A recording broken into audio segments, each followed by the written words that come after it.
I won $333 million in the lottery. After years of being treated like a burden, I tested my family. I called, saying I needed money for medication. My son blocked me. My daughter didn't care. But my 20-year-old grandson drove 400 miles with his last $500. What I did next changed everything. When my son Marcus hung up on me at 3:47 p.m. on a Tuesday afternoon, I was holding a lottery ticket worth $333 million in my other hand. Dad, figure it out yourself. I'm busy. The line went dead. I sat in my living room, the same house where I'd raised him, where I'd bandaged his scraped knees and stayed up helping with college applications, and stared at my phone. Marcus had just failed the biggest test of his life. He didn't know it yet. My name is Robert Hayes. I'm 67 years old. 3 weeks earlier, I'd walked into a 7-Eleven on Brookshire Avenue at 11:23 p.m. to buy milk and walked out with a Mega Millions ticket. I didn't check the numbers until 4 days later. When I did, my hands shook so badly I had to check 3 times. All 6 numbers matched. $333 million. Lump sum payout. $197 million after taxes. I didn't tell anyone. Not Marcus. Not my daughter Nina. Not a single person. Instead, I called Gregory Walsh, an attorney I'd known for 35 years. Greg had handled my wife's estate when she died 8 years ago, helped with my will, represented me in a property dispute. He was 62, practiced law for 37 years, and had never once bullshitted me. Greg, I need to meet you. Today. It's urgent. We met at his office at 2 p.m. I showed him the ticket. He went pale. Actually pale. Jesus Christ, Robert. I haven't claimed it yet. Why not? Because I want to do this right. I want to protect the money. I want to set up trusts. I want to make sure my family can't touch it unless I decide they should. Greg leaned back in his leather chair. You don't trust them. I don't know yet. What do you mean? I mean, I'm going to find out. Let me back up. I'd been a father for 42 years. Marcus was born when I was 25. Nina came 3 years later. I worked at Ford Motor Company for 37 years, assembly line, then floor supervisor, then plant manager, 60-hour weeks, double shifts. Whatever it took to give them opportunities I never had. My wife Ann died when Marcus was 34 and Nina was 31. Breast cancer. Fast and brutal. 6 months from diagnosis to funeral. After she died, something shifted. Marcus and Nina started calling less, visiting less. I told myself they were busy, Marcus with his consulting firm, Nina with her real estate business. They had their own lives. But then, the requests started. First it was Marcus. Dad, I'm in a bind. The business has some cash flow issues. Can you loan me $20,000 until we close this deal? I gave it to him. Never asked for it back. 3 months later, Dad, I made some bad investments. I'm maxed out on credit cards. If Lisa finds out, she'll kill me. Can you help? Just $40,000. I'll pay you back. I paid off his credit cards. He never mentioned it again. Nina was worse. Called crying about her mortgage being 3 months late, about her car breaking down and needing a new transmission, about her daughter's private school tuition. Every time, I helped. Dipped into retirement savings, sold bonds, cashed out a small life insurance policy. I never told them how much it cost me, never made them feel bad about it, because that's what fathers do. You sacrifice, you provide, you don't keep score. Except they were keeping score, just not the way I thought. 2 months before I won the lottery, I called Marcus on his birthday, got his voicemail, left a message, never heard back. I called again 3 days later. Hey son, just checking in, haven't heard from you in a while. He texted back, busy with work, will call when I can. He never did. I drove to his house in Bloomfield Hills, 45 minutes from my place, unannounced, rang the doorbell. His wife Lisa answered. Oh Robert, hi. She didn't smile, didn't invite me in. Is Marcus home? He's working. Can I come in for a minute? We're actually about to head out. Maybe call first next time. The door closed. I stood there on his porch, the porch of a house I'd helped with the down payment for, feeling like a door-to-door salesman who'd been dismissed. Nina was different but the same. She'd call me when she needed something but would cancel plans at the last minute. Forget my birthday, skip holidays with vague excuses about being overwhelmed. Last Thanksgiving, I cooked for 12 hours. Turkey, stuffing, 3 kinds of pie, set the table for 3. Marcus texted at 11 a.m. Sorry Dad, Lisa's family insisted we come to their place, next year for sure. Nina called at 2 p.m. Dad, I'm so exhausted, can we reschedule? I ate dinner alone, froze the leftovers, threw most of them away a month later. That's when I started noticing a pattern. I was their ATM, their safety net, their last resort, but I wasn't their father, not in any way that mattered. When I won the lottery, my first thought wasn't celebration, it was curiosity. If I really had nothing, if I was broke, desperate, in genuine need, would they help me? Or would I just be an inconvenience? Greg helped me structure everything, created an irrevocable trust, claimed the winnings through the trust, set up accounts they couldn't trace, filed all the paperwork with the State Lottery Commission under the trust's name, not mine. You're absolutely sure about this? Greg asked as we finalized everything. I need to know who they are, and if they fail your test, then I'll know that too. We claimed the winnings on a Friday, the check cleared Monday. By Tuesday afternoon, I had $197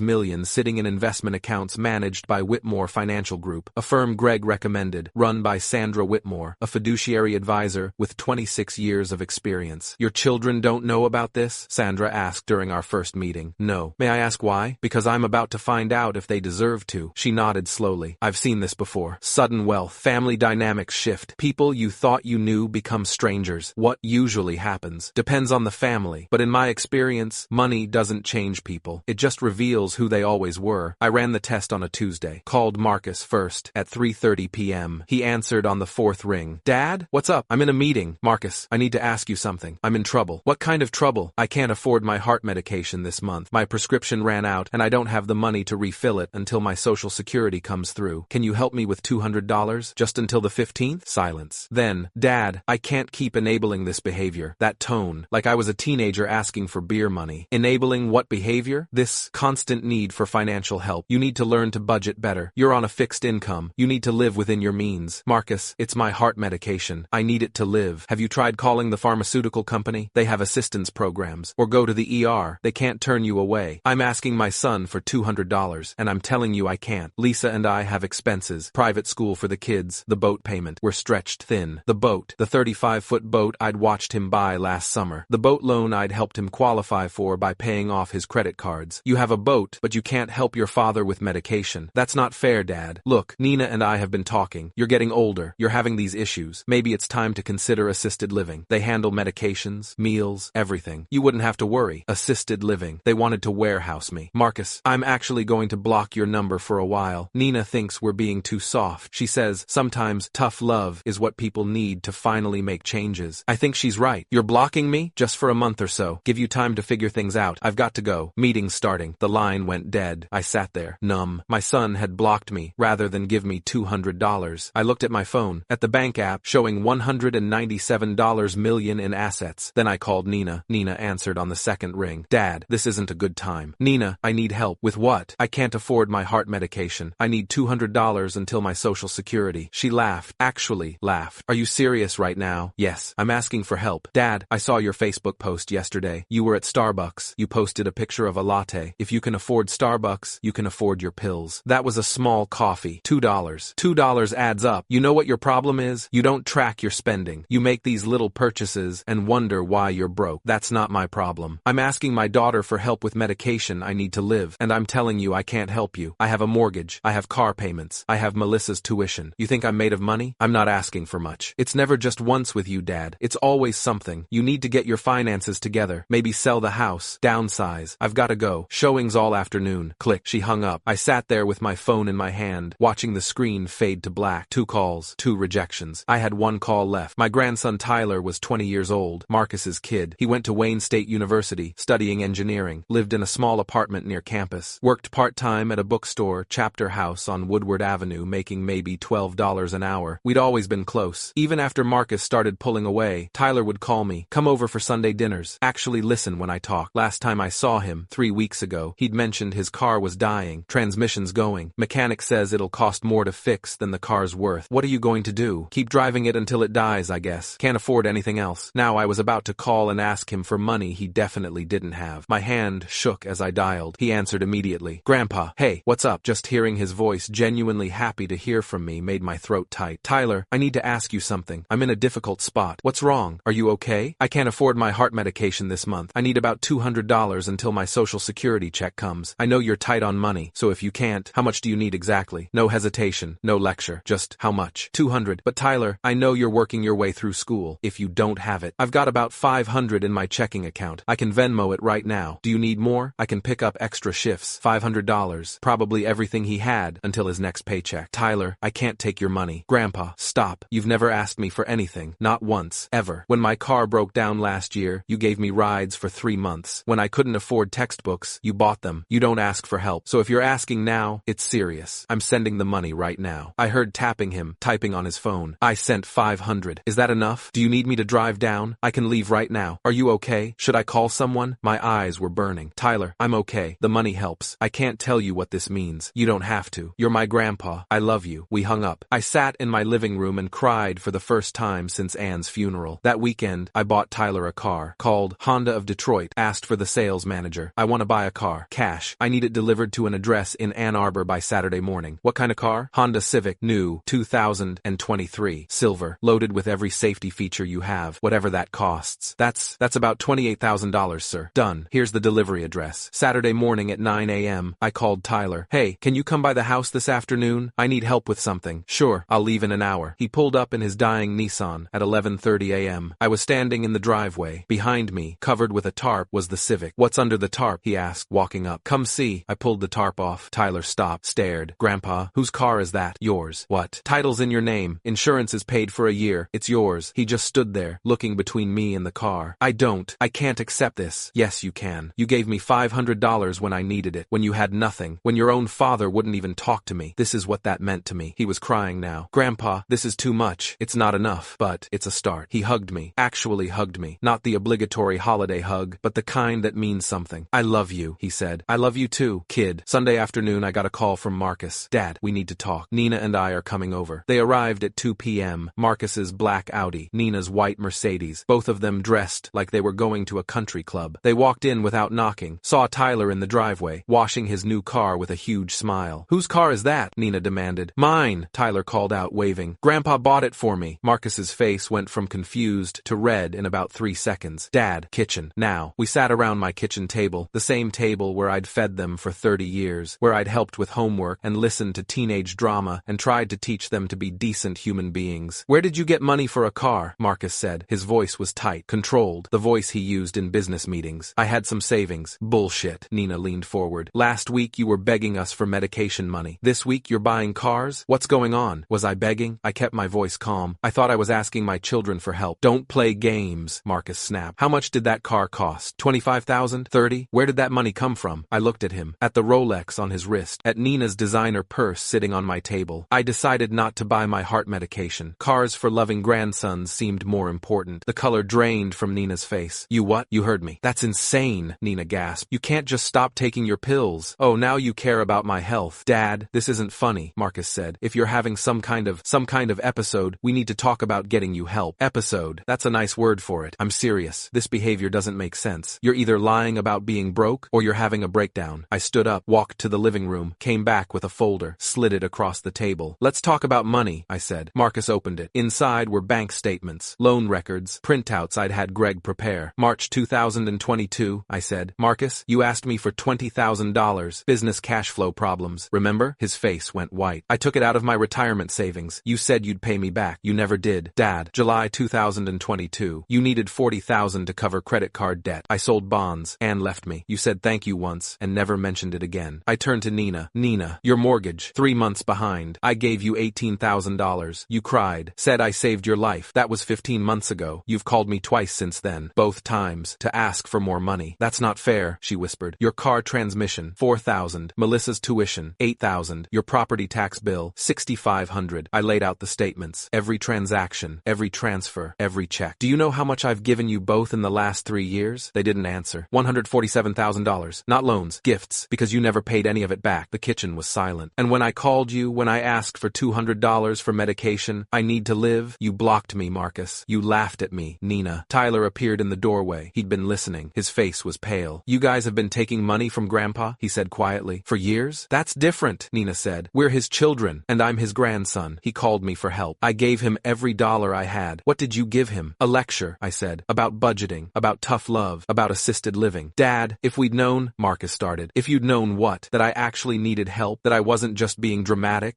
You thought nothing. You didn't think about me at all. I pulled another document from the folder, handed it to Marcus. What is this? He asked. A test, I said. Tyler, ask them the question. Tyler looked at me, then at his father and aunt. If Grandpa really couldn't afford his medication, he said slowly. If he was really in trouble right now, would you help him? Silence. The hesitation. That's all I needed to see. That's what I thought, I said. I walked to the kitchen drawer, pulled out an envelope, handed it to Tyler. Open it. He pulled out a lottery ticket, looked at it, then pulled out his phone. I watched his face go pale, watched his hands start shaking. Grandpa, he whispered, this is the winning Mega Millions ticket from 3 weeks ago. $333 million.